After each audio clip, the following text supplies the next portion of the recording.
That's my. I don't know what that is. What? I wrote in, give me some random jokes. Okay, tell us some random jokes. What is... I don't even know how to word this correctly because this is just kind of funny, but... Hey, hold on just a second. Kenzie! You're being a little loud, sweetie. You're good. There was just like, was she screaming? No, she was probably just talking normally. I see. Okay, now we can continue. Why are scientists and atoms similar? Adam is in Adam and Eve. Nope, atom is in ATOMS. Oh, atoms. Because they think they're the nucleus. They're positively and negatively charged. They make up everything. Ooh. Hey, this is Google telling me this. Is that a creationist joke? So... Hey, I was doing some research on Göbekli Tepe today. Göbekli Tepe. And dang, It's a crazy one. that is crazy. It is some very interesting one. It would be fun to do. I was also looking up Noah's Ark. That was fun too, but there's some crazy people who've been doing some research on that. Yes. What did the horse say after it tripped? No. This is a really stupid one, but I'm going to say Nay. What did it say? Help, I've fallen and I can't giddy up. Oh, So bad. oh. Everyone, I just like to say rest in peace after that. See, you could have made that joke way better. Whoever originally wrote it, you can make that joke way better by saying, "Why did the horse need a life alert?" Because he couldn't giddy up? Because that's what the thing is. The life alert was, "Help! I've fallen and I can't get up." Or you could just left the horse out of it and say a cowboy fell over. Why can't you hear a pterodactyl going to the bathroom? Because it was silent P. Because a P is silent. Oh, Okay. that's cool. So those are corny jokes. That's what happens to me at nighttime when I don't want to wake people up. It's called the side of the bowl. I always do that. I feel awkward when I pee right in the water. Oh, not me. I like the sound. I want people to know. It splashes up when you do that. I also don't stand up at we home. are how many minutes in and we're already on P jokes? P jokes. We haven't talked about poop yet. Well, we're not going to because No, we're going to we get started. are. Welcome to the Twaddling Along podcast, everyone. I am your host, Dan McBride. I'm so sorry. Here with my brothers and co-hosts, Josh So, and Jake. I was trying to find another joke, but okay. you know, hey, the eagle and the super eagle walk into a bar. The bartender says, "Hey, you two, I'm going to need to see your ID." I get it. Id. Psychology joke. Josh looked at it so confused. Ego. I thought you said eagle, and I was like, Why did the super ego and the eagle walk into the... well, I thought you said super eagle and eagle walk into the bar, and I was like, Ego. oh, Let like it go because my it's an ego. id. I still don't get it.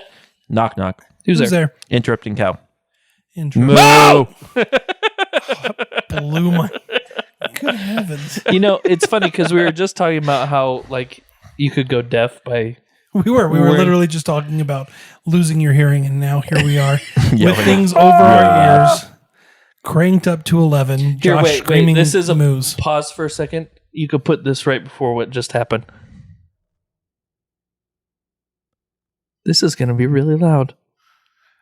Were you trying to do a PSA? Is that what you were doing? Yes, That was- That was the worst PSA. That was I've more ever- like an uncomfortable That was like just.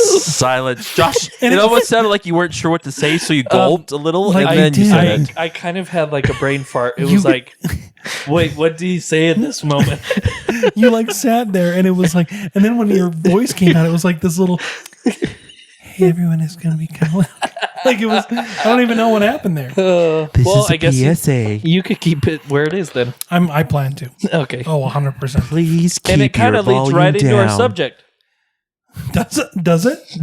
I don't think it does at all. That was a terrible segue. Well, now we're To on our the topic. sponsor. Oh, our sponsor? I have no Who idea is who our our sponsor. Our sponsors are big and tall. Yeah, they are. Yeah. Big and tall stores. The Or only short reason and I can tan. wear clothes at all.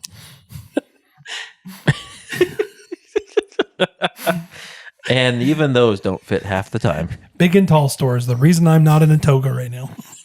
Toga. Oh Or man, a I'd, muumuu. I'd wear a Toga. kilt. Toga. No, I don't. You have to wrap it around you. Do you know what I want? Well, what? Do you know those sorcerers that have those flowing, sparkly things? I want one of those. The sorcerer's robes. Yes. I agree. They look so comfortable. Speaking They of do. this, have you guys ever heard of a towel robe? A towel robe? What's the difference between a robe and a towel robe? Well, most robes are like plushy, Plushy, okay. but I just got one for my birthday that's like a towel. I'm really confused. What's a towel robe? It's a towel that's a robe. robe towel. But It's isn't a robe already a towel? It's Jake, do you remember when the Snuggie came out and everybody was like, "Oh, so it's Yes. just a coat wearing backwards?" Josh just got himself towel with arms. a towel with arms. I'm trying to look Jake, this up, and even the internet's confused. Have you been to the Grand California Hotel? No, Have you been to Anniversary Inn? no, Have you been on any cruise? no. He's not. He has no idea. It's just a typical You've been robe. to? Doesn't the Zermatt have? Oh yeah. I haven't Ropes? been to the Zermatt, though. I am going to the Zermatt here in 2 weeks How are you? Yes. So this Happy is birthday for to my you. 10th anniversary. it's your 10th? I know. It's also your 33rd birthday. It is also my 33rd birthday. I should probably not say the age because now they're going to steal his identification. You are literally Whoops. just getting rid of everything. I mean, while we're at it, Jacob. let's talk about my social security number. Jacob Let's Daniel. also answer normal questions. What is your It's like you guys being like, we're going to Disneyland the end of January. Oh, great. Everyone knows where we're going to be, so no one's going to be at our house. Hey, I have a security system. I don't. Just kidding. I actually do. People don't know where my house Mine are is loud. because I don't have one. You don't. Except that, are you registered to vote?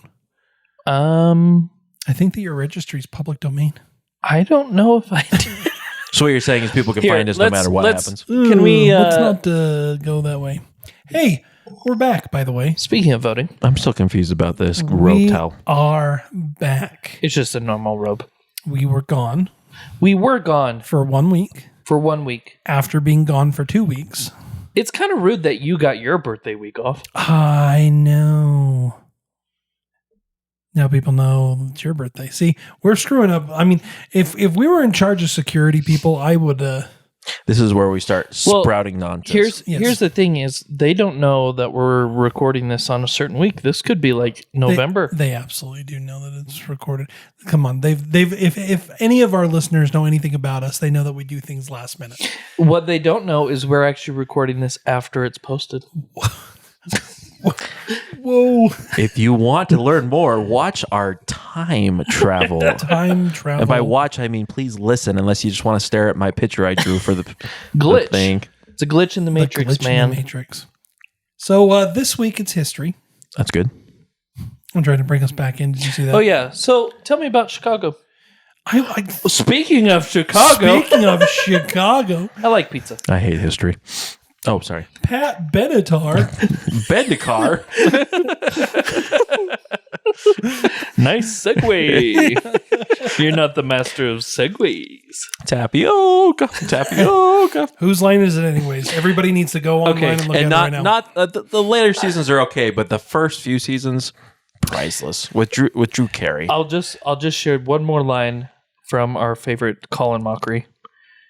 Ryan asked him, "What kind of bird says the band of our next song?" And he said, "I don't know, a tern, an Arctic tern." And Ryan said, "Well, what does an Arctic tern say?" And he said, "Backstreet Boys." An excellent. It is history. Speaking of Backstreet Boys, Chicago. Chicago. Thanks, Josh. We are talking about the 1893 Chicago World's Fair. I'm just going to dive right into it. 1893. The reason that we are talking about the 1893 is a couple things. Number one, Jake kind of mentioned the St. Louis World's Fair, Ooh, I did. but only in conjunction with the Olympic Games. It was kind of a side comment. Mhm. And also, we've kind of teased doing serial killers every once in a while. I thought, why not combine the two? Isn't that fun that we say the word tease and serial killer in the same We sentence? teased a little serial killing. The fact that you just did that voice probably insulted so many people. Well, why? Because our female viewers. Those serial killers have some lips, Danny. They don't want that to happen. I had a lisp You growing did have up. a lisp. You had Thank one? you very much. We have video Whoa, evidence. Calm down there. Calm I'm down just there, Turbo. kidding. If you listen carefully enough, you can hear it come out sometimes when we're conversing with him. The Chicago World's Fair of 1893, formerly known as the World's Columbian Exposition. Do you know why? Yes. Tell me why. Tell me why. Hey, wait, no, that's in sync. You got really close, though. Did it was the 400th anniversary of when the Spaniards massacred a bunch of Native Americans. The 400th anniversary of Columbus's arrival in Americas. Yes, thank you, Joshua. Thanks for not making it political. being all political, Joshua. Really appreciate it. We're making progress here. No, Before we dive into this, we should explain what a World's Fair is. Because I think that it's enough removed that you It's don't a hear. fair for It the is world. a fair for the world. Congratulations. Thank you. Thank you, Jake, for that great explanation. With a very large swimming pool. You are a terrible person, and it's made me sad. have you guys seen Iron Man? Yes. They do a World's Fair kind They of thing do there. kind of the Stark Exposition. Yes. Iron Man 2.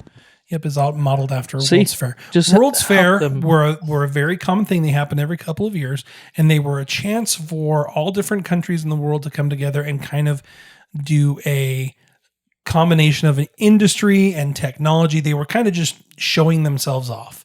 So the telephone was first introduced, and I think like the 1952 World's Fair or something like that. Well, I'll say this: if the telephone was shown in the 1952, 1852. Let's just say America's kind of not doing so good. look what I found. I'll call you. We got Call a nice, me maybe. No, it was the Thank 1880 you. something. The 1880 something, Josh says. Yeah, it's the phonophone or Thomas Edison's Yep. slapaphone. Slapaphone. The 1853 New York Fair called the Industry of All Nations. There you go. The very first, what would be considered World's Exposition or World's Fair, happened in London. London. And it kind of progressed throughout the world. And when I mean progressed throughout the world, it kind of skipped in between Europe and the United States for the next about 50 to 100 years.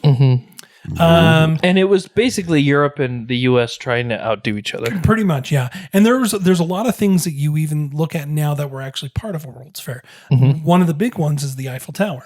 Yep. The Eiffel Tower was part of the 1889 Paris World's Fair. Yeah, so the World's Fair just before the one that we're going to be Exactly, talking about. known as the Exposition Universelle.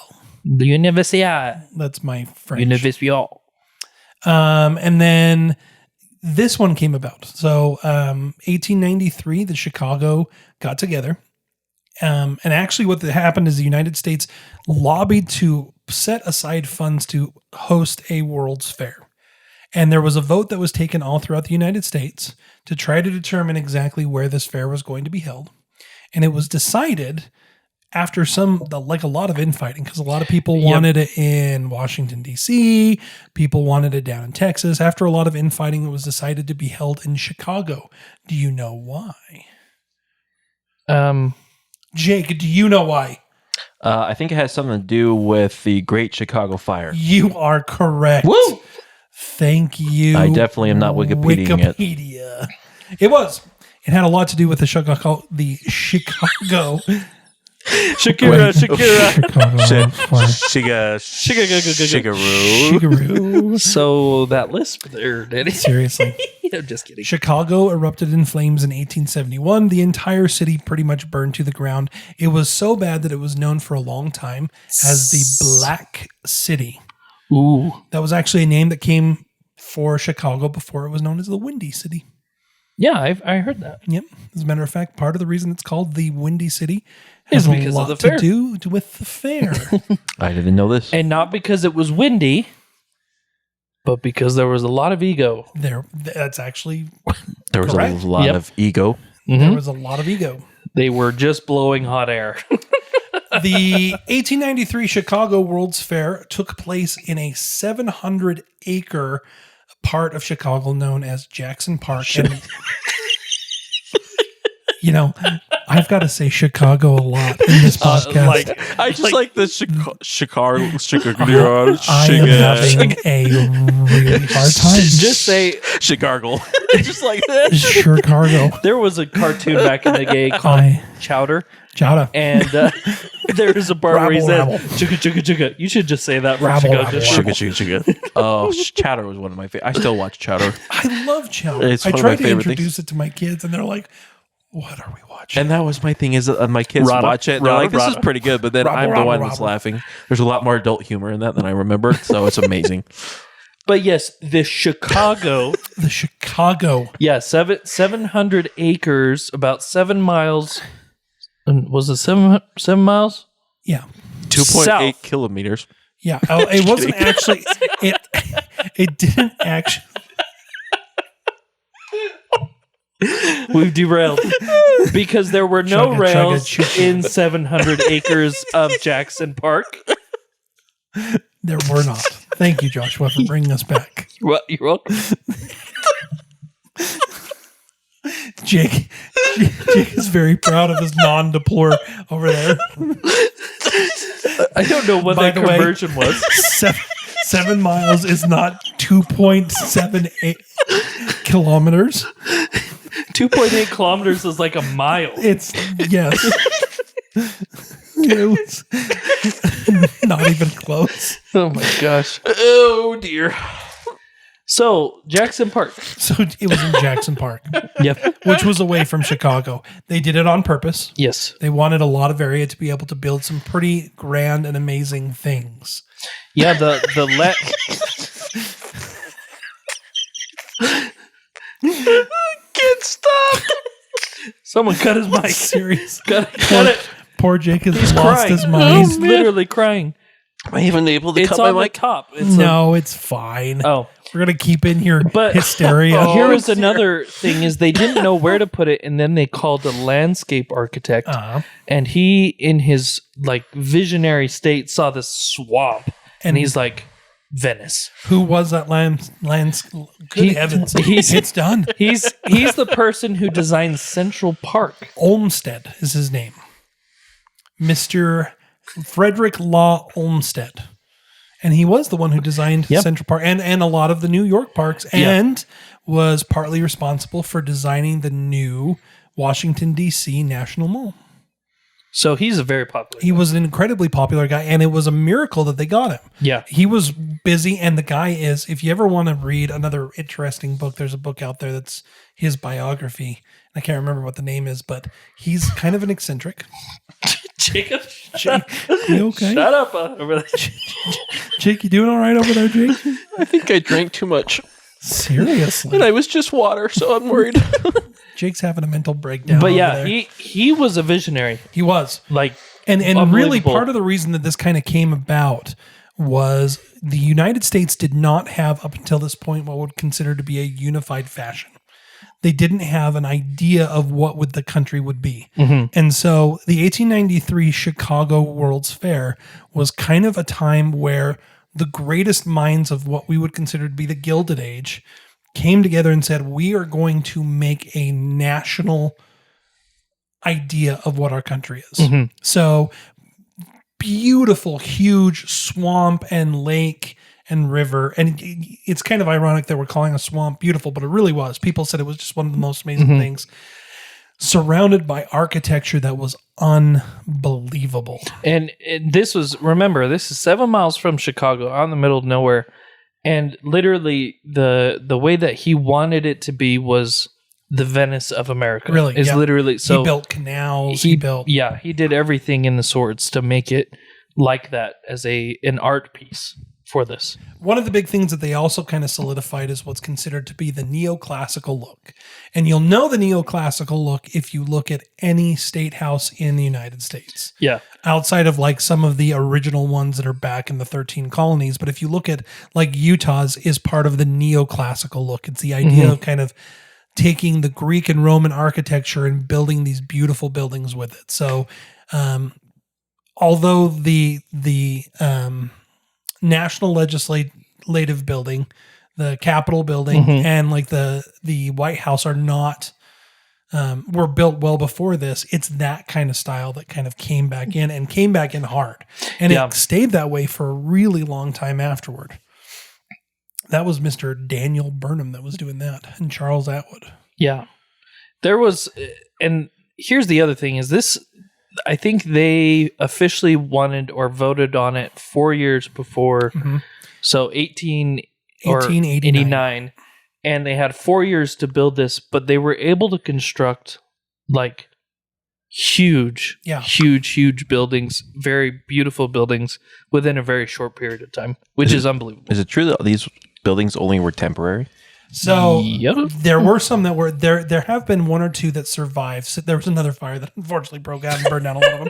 Chicago has a I problem, think we have a problem. but there are some that actually survive that are still there that are beautiful. One is a museum. I think it's the Chicago National Museum that is still around and still. I mean, it's a gorgeous museum, but they had 25 buildings that were just these grand, huge buildings. Yeah, in fact the biggest one there was the liberal arts and other one Palace of Fine Arts. Yep. Could fit the Pyramid of Giza inside of it. That's how big it was. They literally were making up some architecture like styles that had never been done before. And you can look at the cool thing is this was also one of the very first World's Fairs that was very well photographed. Yes. And professionally photographed. So you can actually go back in time and look at these photographs and how just grand this thing really was. Yeah, here's a little fun fact for our Utah folk who are listening. They actually one of the architects came and studied the tabernacle that's downtown because the roof was such an interesting design and it was oblong and an acoustic marvel. Yeah, and so he took a lot of the architecture and that's how they made the roofs and the acoustics, work for a lot of the buildings over there, which is pretty cool. But Jake, to your thing, they faked a lot of stuff with these buildings. So it looked like marble, and a lot of people report, oh my gosh, the sun is shining off these marble buildings. How did they do it? Well, it was all fake. It was a kind of a plaster. It was a plastered concrete. And so it was a wood frame and plaster concrete. So it was as temporary as probably buildings are nowadays, unfortunately. Yeah, like when we do the Olympics I guess some of the Olympic stuff survives, but. So here's the full scale. For the entire time that this fair was around, there were 27 million visitors. There were 46 countries that were represented, and we'll get to how they were represented here in a minute. Yeah. Some are good, some are not so good. 690 acres and 200 plus buildings. Now, the 20 main buildings done by Daniel Burnham and Charles Atwood were considered to be, what do they call it? The Chicago Mainstay, I think is what they called it. But it literally was the most astounding group of people coming together and building something that is absolutely amazing. And because of that, you had technology that no one had seen before that started popping up. Yeah. Some of the technology, number one, alternating current.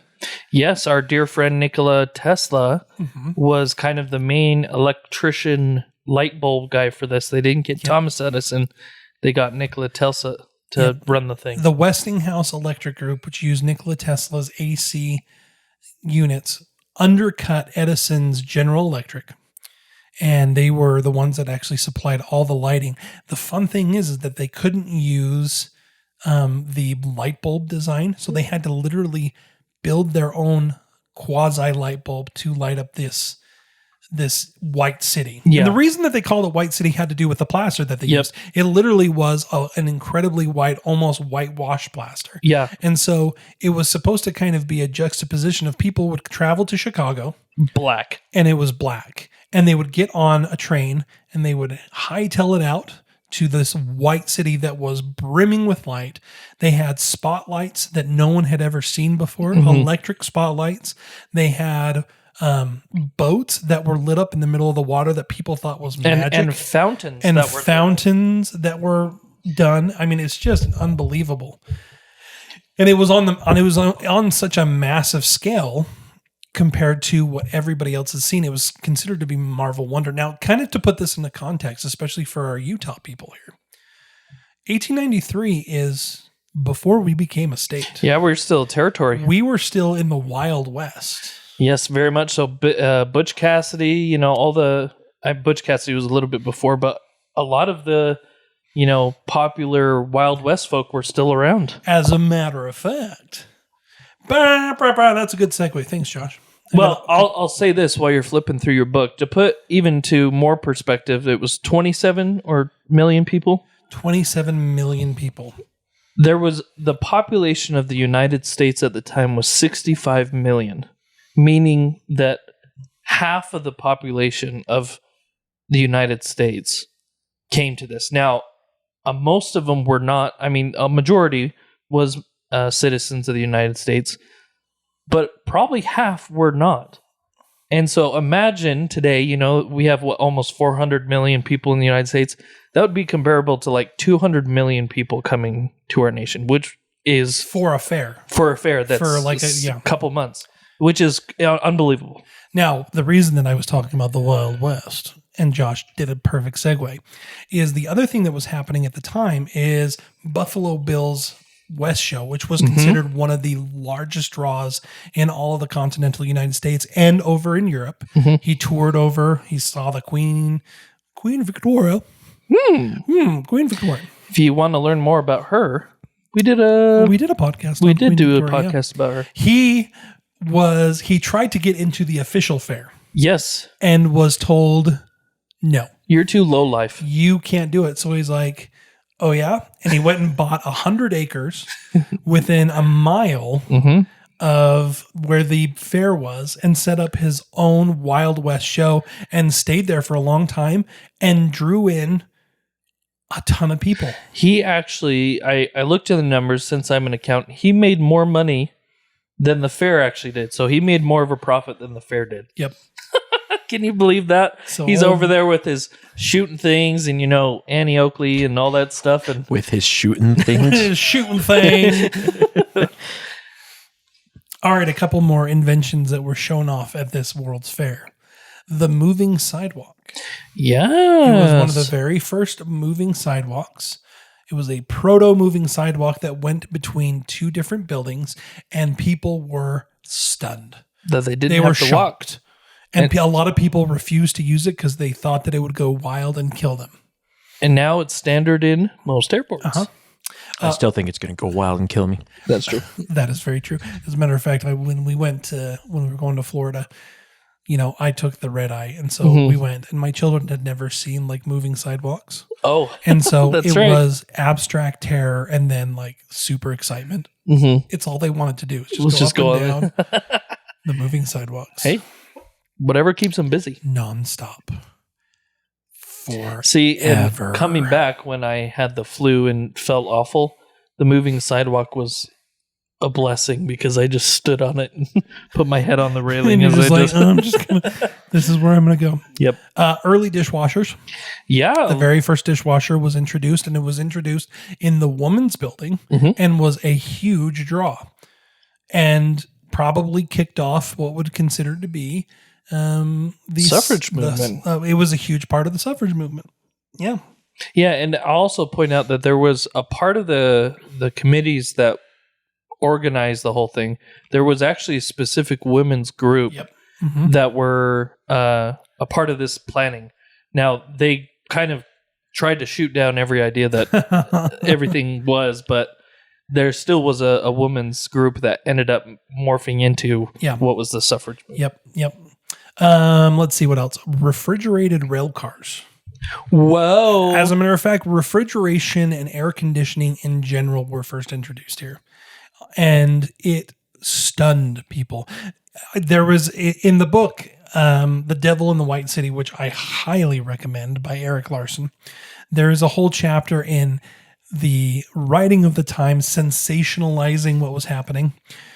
In one of the newspapers that was sent off, and I think it was sent off to San Francisco. I'd have to look and see, but the writer was saying that they had made artificial snow, and it was snowing within the buildings because Oh it my was, gosh. and so people, I mean, people read this all throughout the country and were like, oh my gosh, we have to go and see. And they would go and see. And even though it never lived up to like the dramatics of the newspaper, it was still an utterly amazing thing. I mean, you think about like, it's hard for us living in such a technologically advanced like society, but I mean, you think about like us all of a sudden being introduced to flying cars, and not just like the idea of flying cars, but literally, oh, this is for sale now. You can buy a flying car, and how shocked we would be. That's what they were seeing then. They were literally seeing things that were going to be on sale after the fair was done that would change their lives. It's crazy.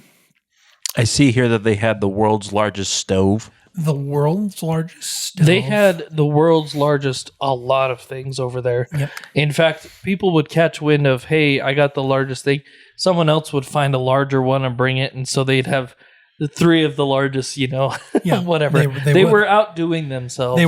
They were on purpose going out of their way to like make this as grand and glorious as possible. For example, they had the largest piece of coal.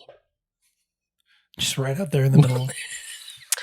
See, this stove was a 15-ton, 25-foot tall wooden replica of the Garland kitchen range.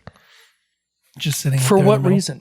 It was just so. Probably to sell I guess. product.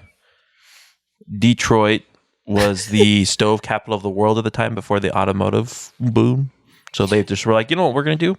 We're going to make it out of oak. And here's the thing about that is, and we'll probably talk about this, each state and most of the territories had their own little like booth. Yeah, they had. As a matter of fact, that in the book, The Devil in the White City, it talks a little bit about how a lot of the future politics were kind of worked out during this fair. For example, there was a huge rebuilding of the Boone cabin, Daniel Boone's cabin, that was overseen by the then Secretary of Commerce, I believe, one Teddy Roosevelt. Hey. Who was not yet the president and wouldn't be the president for a little while.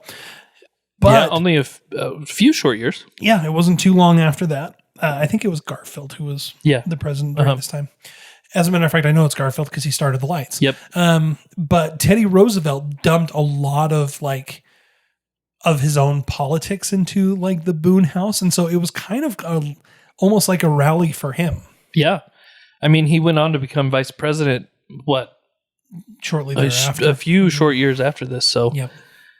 Fun fact: Utah, even though it was not a state, had a booth, and it was the first time that the formerly known Mormon Tabernacle Choir performed outside of Utah. That is right. And they went, and everyone loved it. It was a huge hit. Huge push. Even though they had a 2,500-person choir, a lot of accounts say that the Tabernacle Choir was a lot better than the 2,500-person choir. Yep. They had a 22,000-pound wheel of cheese. Oh, that's what I'm talking about. Was it cheddar? It just says wheel of cheese. Swiss. So. That's amazing. Well, we're not talking about, and we'll get to it, but so these were just huge things that were happening inside the buildings, but outside of the buildings, there was a literal cultural like diversity. Yeah. The best way that I can describe it, when I was preparing this, I was talking to my son, and he's like, "Oh, it's Epcot." Yeah, which is exactly. It is 100% exactly where Epcot got the idea. I found out later that Walt Disney actually pulled some of the ideas from the 1893 Chicago World's Fair and subsequent World Fairs, where they brought in 43 different countries and literally set up villages. Yeah. They had an Egyptian town that they literally almost like picked up and dropped into the middle of the Egyptian town. And here is a crazy thing that came from that.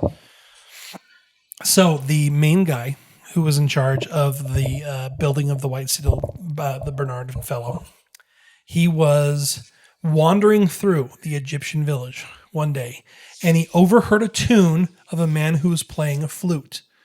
And he went back to his office where he had a piano, and he plinked out the piano and then wrote it down and then kind of distributed it because he thought it was a really funny thing that this guy that was playing the flute was doing. It has since become one of the most recognizable tunes ever. You ready for this? It's not copyrighted, so I can do it. Da na na na na da na na na na na na da na na na. Interesting. Da na na na na. The snake charmer. The snake charmer. Yep. Oh my gosh. And it came out of the World's Fair. Poor guy was probably making up a tune, didn't even get royalties. Funny. He actually talks about it. He said that it was what he would have made millions more just copywriting that compared to what he made doing this. And he was like world famous after this. So Now here's another crazy thing. So remember, this was the 400th anniversary of Columbus visiting the American continent. Yep. And Spain, wanting to kind of mark his memory, remade the 3 ships. Santa Maria, the Nino and Nina, Pinta. The Nina, Pinta, and Santa Maria. Yeah, those 3. And then they sailed them from Spain into the lake, whatever, lake Michigan or whatever. They literally, Lake Titicaca. But here's what I love this. Here's what I love the best. Norway. Not to be outdone. And heard that they were doing this, made a Norwegian ship. A Viking vessel. And sailed it from Norway to the fair to just make a statement saying that the Vikings actually made it before Columbus did. Well, and as part of the cultural exchange, they would have Viking attacks. That is awesome. So the Viking ship would roll up, and the Vikings would come off board, and they would attack people, and then go back on their ship. And it was part of like the culture, and people thought it was the best thing in the world. Yeah. So it was a replica of the Gokstad ship, which is, it looks like still the finest and best preserved Viking longship that was ever discovered. Oh yeah, they found that in the mid 1800s. Yeah. And they rebuilt it basically. But yeah, isn't that? I just love that the Norwegians were like, "Oh yeah, Spaniards, our freaking Eric the Red showed up a lot earlier." Well, and everybody was sending everything. I mean, there was, for the time, this cultural exchange that was unbelievable. People who had no chance of ever going out of the country were all of a sudden exposed to cultures that they would never have seen. Now, I will say, there was a bunch of racism going on there too. Absolutely. So there was some pretty high caricatures that were happening. I like how they put it here. They featured human zoos. They literally did. And this is headhunters. Yep. The circus movements kind of. The freak shows. We'll add that the countries that were invited to participate were known as the civilized countries, and that non-civilized countries were left out of. Well, they participated, but they were brought in as literally sideshows. Yeah. Entertainment. Yeah. You had and I can't even remember what the African tribe is, but the ones with the rings on their neck that were brought in literally they set up shop. They set up a little town, and people would walk by, and they were a zoo. It really was kind of a zoo. You go and observe them, which is horrible. It is horrible. And it's welcome change that's not something that happens. But I also have to put it in the context of the time. This was the beginning of people seeing a world that was greater than themselves. And you look at the social change that was starting to happen all throughout the world at that time. And so although this, for us looking at it, looks terrible, it also spurred changes that were ongoing. Yeah, so, this was the beginning of the end of the imperial era. World War I officially, World War II officially ended it, but this started kind of a chain reaction of, the uprisings in Africa against colonial the falling apart of the Ottoman Empire. Now, here's another person I came to find out who took inspiration from the fair. He was a young little boy in Austria who used this fair as his example for the 1936 Olympics. Adolf Hitler. Yeah. He took it because he liked the pomp and circumstance that he read about in the newspaper. The Reichstag was actually developed very closely to some of the things that he saw when he was a little boy reading about it. And Germany at the time of this was a brand new country. Yep. The kingdoms had combined. Just recently, and Bismarck. our dear friend Bismarck had made a huge statement. Was just in the brink of it, and then you also had the Prussian kings and everything that was going on. I do want, before we move on, we got to talk about the Ferris wheel. the famous Ferris wheel. The Will of Ferris, as it was originally called.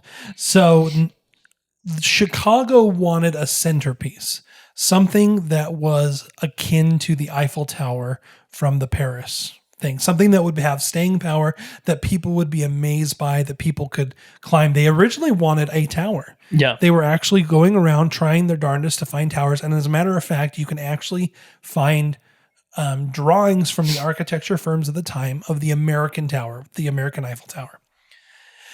Then there was this crazy dude. One Mr. Ferris. Gale Ferris Jr. George Washington Gale Ferris Jr. George Washington Gale Ferris. Oh my gosh, his parents just wanted every name. He went against every written rule in the book. Uh-huh. And boy, did he make something. And he really, really did. And it was reading the book, it was a gamble. People really did not think that the Ferris wheel would work. He actually picked up everything that he was doing and moved to Chicago in 1891 to again and again and again try to get into this World's Fair, saying that he could build and conceive of a monument that would surpass the Eiffel Tower.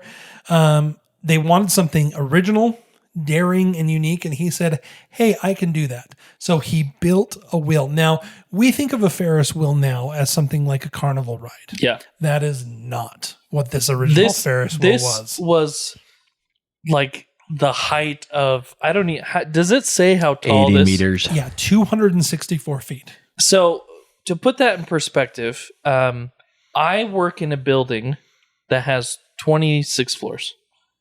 That's how tall the Ferris wheel was. Yeah.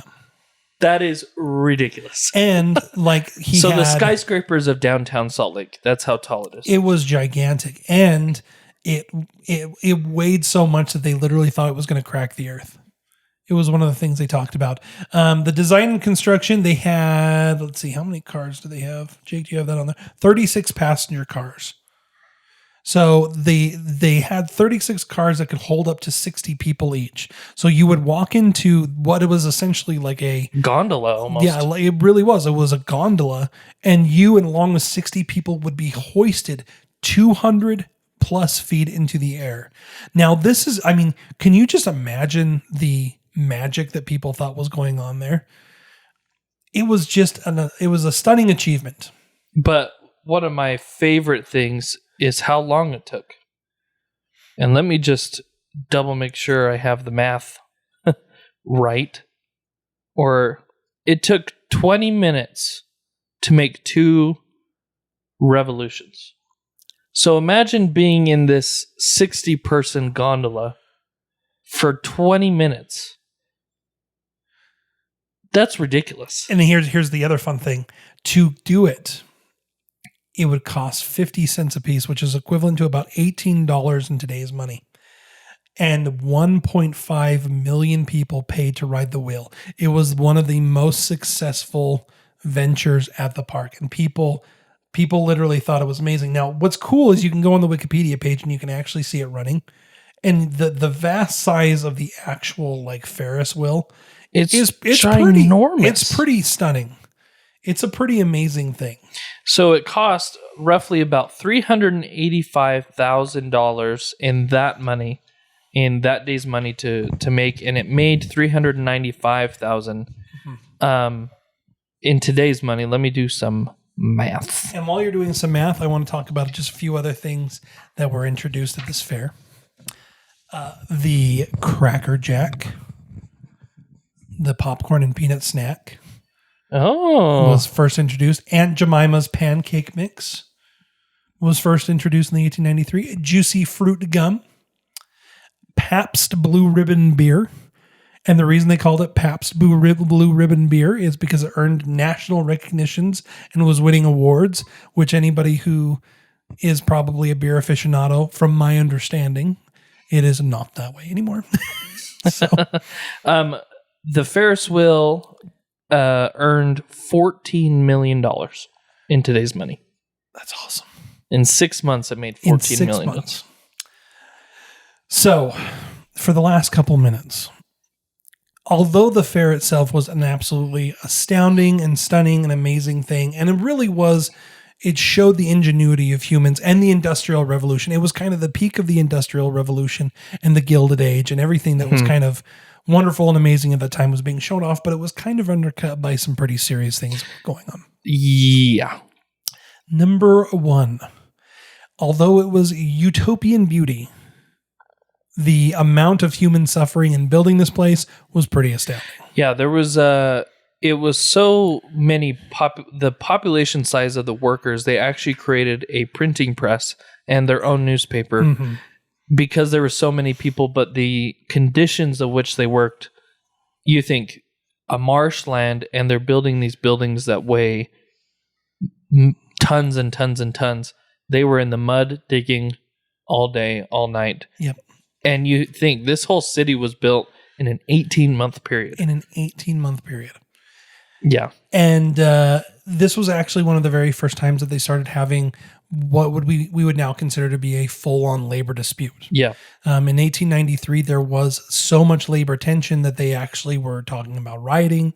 They were talking about picketing. They were talking about destroying some of the things that they made. So there was some pretty big inequalities that were going on there. And unfortunately, anybody who's read anything about the Gilded Age will know that they were kind of just told to get over it. Yeah. And that's kind of what they had to do. They called the military on the workers and people died. At the very tail end of the Chicago World's Fair, the Chicago mayor, one Carter Harrison Sr., was assassinated. Dead. By a very crazy person. This very crazy person believed that the mayor who was speaking to him on a radio had, and through the newspaper, had elected him to an office of the attorney or the general attorney of Chicago. So he had convinced himself of this. He went into the mayor's and the city building and was kind of a laughing stock, and then went and killed the mayor. The really sad thing about that is it happened literally kind of at the very tail end, where there was supposed to be this huge celebration and everything, and it became kind of a gigantic funeral. Yeah, so much so that the quote-unquote closing ceremony for this fair was actually canceled. It was. Because the city was in mourning. Yep. They actually made it more of a memorial for this mayor than a celebration. And then finally, my favorite, the darkest of everything, America's first serial killer was very active right in the middle of this. Yep. One H.H. Holmes. So much so that he constructed his own hotel that was called the Murder Castle. The Murder Castle. Now, we do not have time to do H.H. Holmes any justice, because this man and his murder castle alone could be an entire podcast that fills up, and I think it will be something that we do in the future. Needless to say, once again, gonna preach about this book a little bit. The Devil in the White City by Eric Larson is a juxtaposition of the beauty and the things that were happening in the fair and the absolute atrocities that were happening with H.H. Holmes, including all the way up until he was caught, which was actually after the fair itself, 3 years after the fair. Yeah, he went and ended up killing a ton of people. Yeah. And the murder hotel, or the murder castle, was actually not really discovered for its thing and burned down before they could discover that there were the atrocities. There was torture chambers, gas rooms, all that stuff. Yep. Full on soundproof gas rooms that he could kill people. I mean, and most of the people that he killed were young women. Yeah. Or people that he took insurance out on. He was a known fraudster. But it's a really, Yeah. such a fascinating tale that's H.H. Holmes. A lot of it also was internationals who came that, he could kill and no one would know they were gone for months and months and months because their families were back in Europe and they couldn't do anything. They could do nothing. So, scary guy. All right. Some say he could have been Jack the Ripper, but it was disproved. Was it disproved? It was disproved. Oh, that makes me sad. Yep. They narrowed it down to 2 people. Oh, boy. We'll have to do a serial killer one someday. So, you can still go and see this, right? No. They tore it down. No, they actually, the idea actually was Chicago wanted to keep this up and wanted to keep it going for a while because it was a really big tourist draw. And even with the fair kind of ending and a lot of the cultural things going away and other things, the infrastructure was still absolutely astounding. They still had these beautiful Westinghouse lights. They still had electric motors that were running. They still had this beautiful lake. They had statues. They had fountains. They had everything that was going on. But Chicago has a problem. Chicago has a bit of an issue in that anytime the wind blows and there's anybody who has got a cigarette lit and throws it, the entire city burns down, which is exactly what happened to the fair. Pictures of it, my goodness. Yeah, it's sad, but it's beautiful. But it burned down. Now, not everything did burn down. The Museum of Science and Industry is the major surviving building from the fair's core, and it is still there, and it is still beautiful. As a matter of fact, it's on my bucket list of places that I want to go. The Statue of the Republic, a smaller replica, is still standing in Jackson Park. They had a giant statue that was in the middle of the kind of the main fairground that you can actually look and see.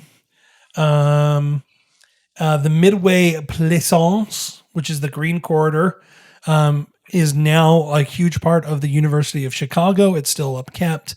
This is Olmsted's, who was the main landscaper, the guy who made Central Park. So his portion still stands and is still very well taken care of.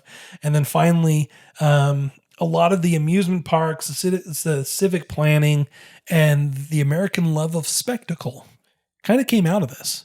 As a matter of fact, a lot of people point to a lot of the things that Walt Disney did later as kind of coming from this. And do you know why, Danny? Tell us why. Because Walt Disney's daddy-o actually attended the World's Fair. As I actually think he might have worked there. Let's just double and so check. Probably brought home a ton of stories of this incredible thing that was going on and told his wee lads Roy and Walt.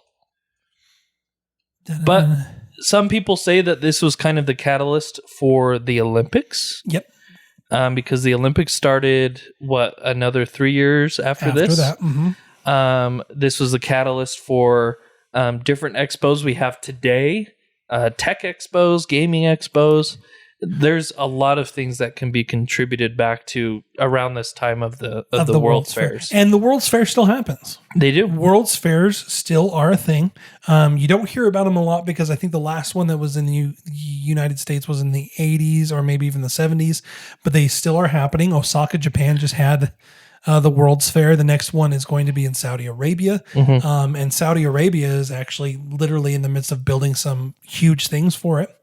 And then, yes, Elias Disney, Walt Disney's father, worked as a carpenter, building some of the largest structures of the world's Columbian Exposition. He actually moved his family to Chicago for the construction work and built the house on Tripp Avenue in Chicago, which is where Walt Disney was born. See, and so you could only imagine, young Walt hearing about all this. And so a lot of good came out of the World's Fair.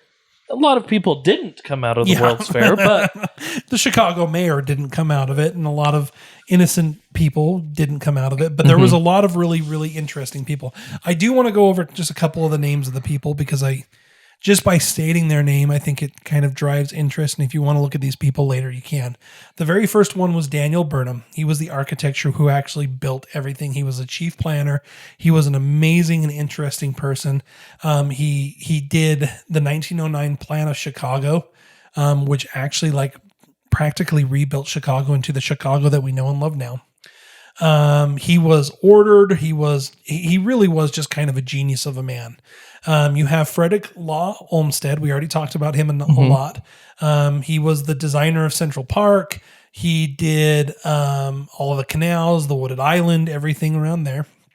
Charles Atwood was the main designer in chief. He's the one who kind of established the neoclassical facades, which literally changed architecture. Yeah.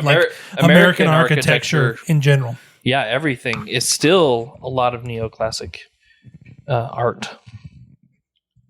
Hold on, please. There we go. We got to talk about Jane Addams. Jane Addams. Jane Addams was the prominent social activist who visited the fair as a curious observer, and then ended up being the one that was in charge of the whole house, which was considered the woman's home, which is where a lot of the really interesting things happened. As Josh kind of alluded to, she was a bit of a rebel rouser. She made a lot of demands of people and said that she was going to push through, but it was a really good kind of clinchpin to what would later become the suffragette movement and everything that was happening right there. John Jacob Astor. Not John Jacob Jingleheimer Schmidt. Astor was one of the wealthiest men of America. His presence just at the fair, he didn't really do a lot, but just the idea of his presence being there underscored the fair's role as a social stage in the Gilded Age. His wife had a famous room called the Astor Room, where the top 200 people in New York society would gather, and it was considered to be like a super political elite. They are the ones who died in the Titanic. That's right. And if you ever watch the Titanic movie, they are the two little old couples, or the two little old that people hold on to each other. that hold on to each other in at the the bed. end. Yeah. Which is interesting because he was only 47. I know he wasn't very old. And then finally, we will just talk about Charles Francis Adams.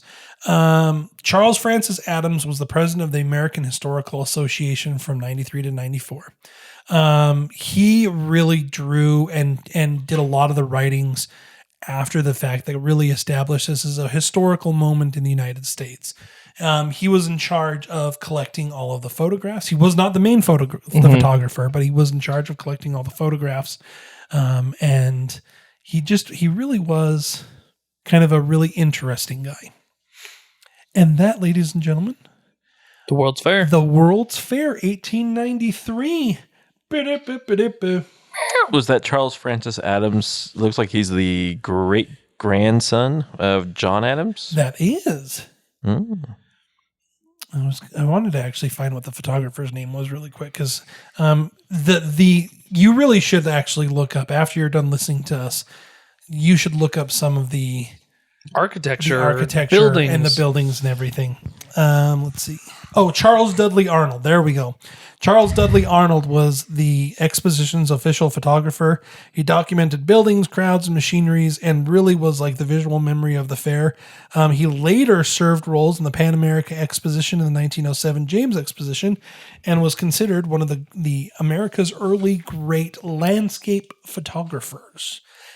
So great that some of his original photography goes for over $50,000 today. Dang. Which is crazy. I want to go to a World's Fair. Nice.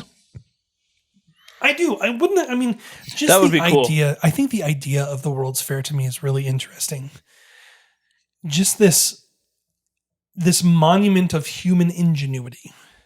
You know, walking in and just seeing what humans are really capable of doing, and seeing the interest, you know, like I one of my favorite things to do is to watch some of like the follow-up videos from some of the other fairs that are out there right now. What is the technology one? The Consumer Electronics Show? Yeah, like the CES. See, that's the one I would want to go to. Like, just the idea of being able to go there. And what the World's Fair represented was like a combination of the Consumer Electrics show. It was a cultural masterpiece. It was like if you threw CES into Epcot, and then added the National Mall, and all the museums there, and it was in one place. And it was just like, it was a time minus, the atrocities that were happening right there. But it was a time to be alive, to actually see the United States kind of come into its own and start to become kind of this powerhouse of a nation, this grand and great and wonderful thing. We were still isolationists at this time. We were still seen as kind of the backwater, the nation, the civil, you really think about it, the Civil War. 18 years. Was only, 28 years. I was about to be like, I think you're a little off there. 30 years. We'll call it an even 30, but it was only 30 years before that. Yeah. It was 30 years before, and the country was completely in shambles. And yet here, 30 years later, they built this monument to America. And I love it.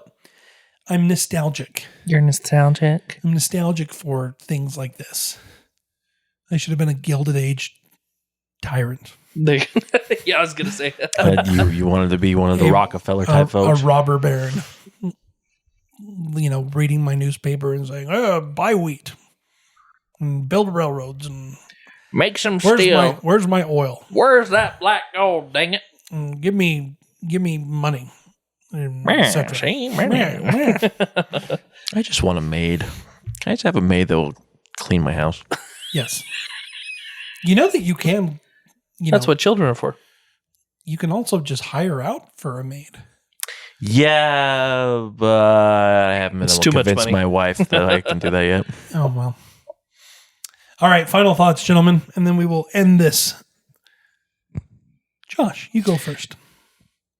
One thing that I read about this World's Fair is it was the last moment that the world was at peace. And if you think about it, true. This was the last grand event that the entire world came to where it was relative peace and they can share their inventions, ideas, and everything freely with little to no backlash. Yeah, because the Boer War started right afterward, and that led into World War I. And that's the thing is we were able to share all these ideas, but a lot of these ideas were taken, machinery, artillery, and led into other wars. But ever since then, United States has been involved in wars pretty much since constantly. then. Europe has been in chaos since then. So this was kind of a pinnacle moment where the world could come together and really share and advance. And a lot of people were looking forward to the 20th century because of the advances that they were looking forward to. But it's kind of sad that a lot of the people that went to the World's Fair ended up burying their children because of World War I and grandchildren in World War II. And so it kind of goes to show we need to get back to that. Yeah. Not murder hotel and, assassinating mayors, but a point where we can all come together, share ideas, and advance the world together. Yeah. We didn't talk about the portion of the fair that was the weapons side. There was a little bit of that. People showing off their big battleships and guns. And they'd shoot out. There's a lot of artillery shells in that lake now. Yep, because there was a lot of things. But really, I kind of agree with Josh. What about you, Jake? Final words. I want a maid. I like. And thanks, Jake. Is what we learned for the World's Fair. Yep. Can you imagine who had to clean up?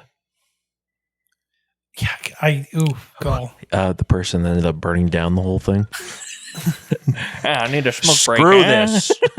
Just Went it on fire. Oh, that's funny. I'm going to end once again by recommending The Devil in the White City. Eric Larson, he is the author. It is a very good book. I think it was picked up by Leonardo DiCaprio, who owns the rights to it and wants to make a movie out of it, but doesn't quite know how to do it yet. But the book is unbelievable. It's won the National Book Award. It was a number one national bestseller, so it's really easy to pick up. You can pick it up used, which is what I always recommend when you go for books. One of my favorite places, and it's not a sponsor, but I'm going to do it anyways, thriftbooks.com. That's thriftbooks.com. It's where you can find gently used books, and it's fantastic. With that, we come to the end. We have started our 3, which means that next week, the paranormal will be taken by Jake. which means that you're going to hear more from Jake next week. Or hear me out. Jake's gonna be a ghost. You won't.